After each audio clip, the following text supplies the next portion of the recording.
So I used BetterHelp from around 2020 till 2021 during the pandemic.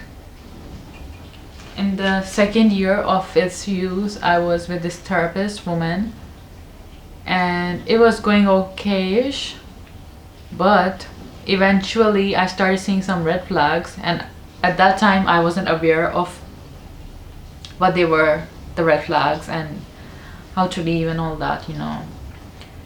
First thing that happened that really triggered me was that there was this incident where I was with a friend and a security guard really pushed me and hard like this, and I was upset with my friend that they didn't do anything about it, or they didn't protest, or they didn't, and that friend made it all about themselves in a way that they were anxious and all that stuff because of what happened, instead of tending to me.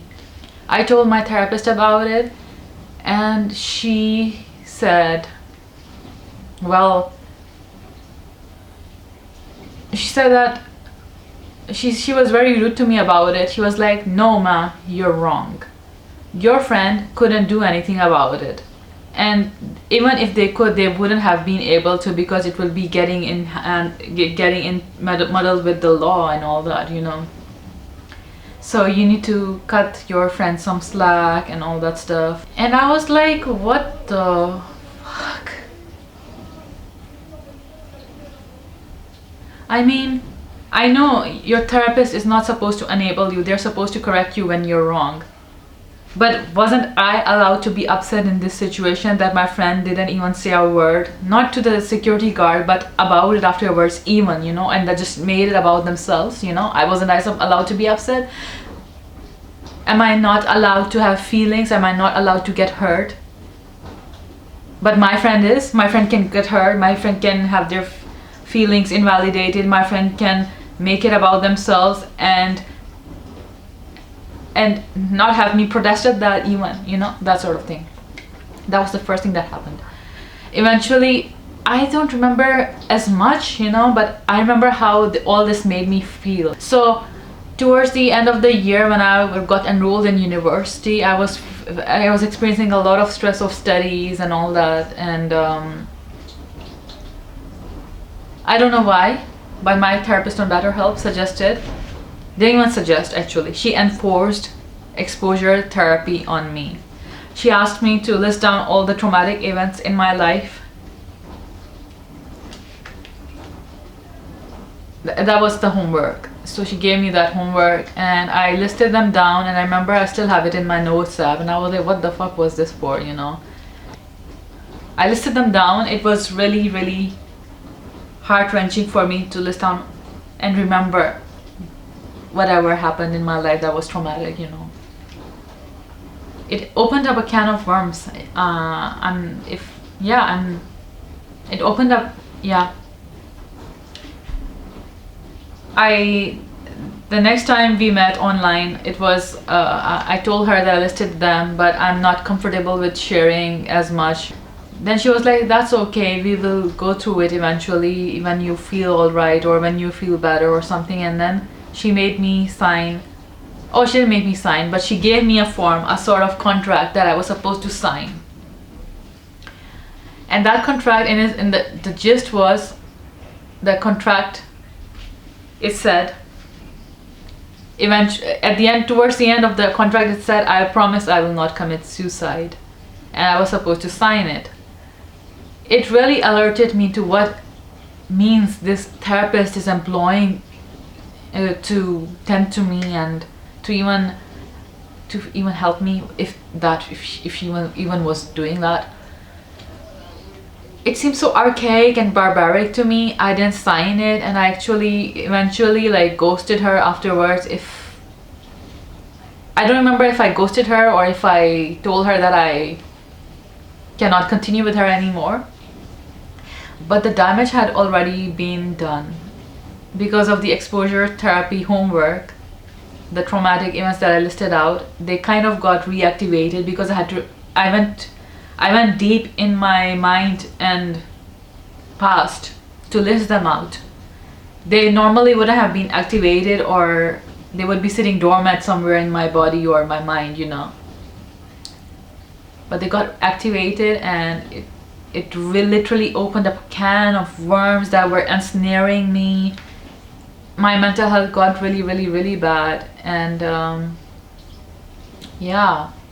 But that year in 2021, I couldn't get hospitalized because I didn't have the carte vitale, which is the social security card that is essential for medical care and all that. So I had to keep it in. But I remember when this happened, this exposure therapy thing happened, I think it was towards the end of 2021, and things kept getting worse for me. I started having suicidal ideations and all that. And eventually it led to my hospitalization, only because I had my carte vitale in 2022. I received it in around February 2022, so I could get hospitalized and could get help.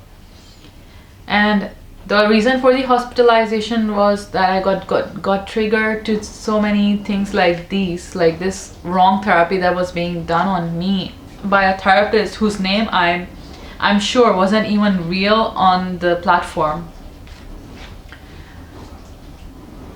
And yeah, and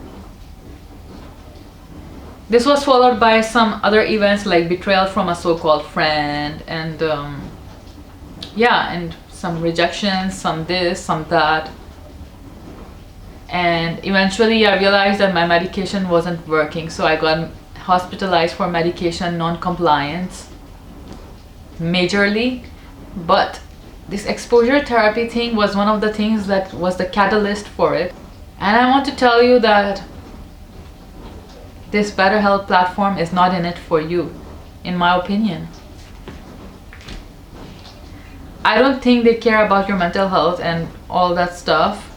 And I think you should never engage in online therapy if you have mental health disorders or mental illness or mental health issues. Online therapy is not it for it, you know. That was my mistake as well, but it was the pandemic and I couldn't find in-person therapy and all that.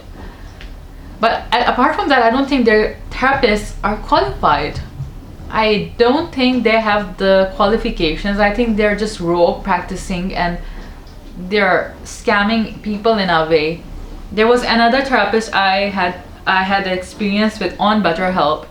He would always turn in 15 to 20 minutes late in our sessions, and all we would do was EFT tapping. But at that time I wasn't aware what it was, and there were no affirmations. We were just doing like this, you know.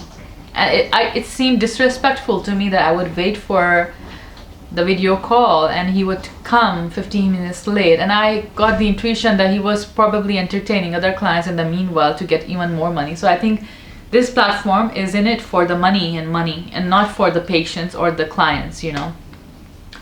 There's no welfare of clients involved in this. There's another